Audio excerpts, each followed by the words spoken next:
বন্ধুরা তো দেখুন শ্রী দিদি আমরা তৃতীয় পাঠ শুনেছি সাধারণত পার্সেন্ট মিষ্টি পাঠ। এই দেখুন দিদিভাই নিজেই বলেছে এটা মিষ্টি পাঠ, তাহলে নিশ্চয়ই মিষ্টি হবে। দিদিভাই কি পাঠ আছে এটা?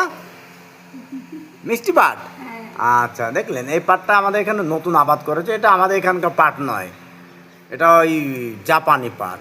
এই দেখুন বুঝেছেন তো দিদিভাই খেতে কেমন হয় এই পাঠটা? সবাই খায়। ও এটা তো আমার জানা নেই, সবাই খেয়েছে এই পাটটা। জাপানি পাটটা আমি নতুন শুনলাম।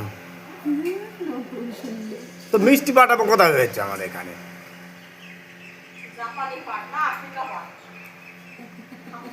ওই দেখুন বর দিদি কি বলেছে, আফ্রিকার পাট, আফ্রিকার জঙ্গল বলি না আমরা, তাহলে সেই জঙ্গল থেকে তুলে নিয়ে এসেছে। যাই হোক আপনাদের সাথে অনেক কৌতুক করলাম, আপনারা ভালো থাকুন সুস্থ থাকুন। ওই যে মামি কি বলেছে নেপালের পাট। জয় হিন্দ, বন্দে মাতারাম।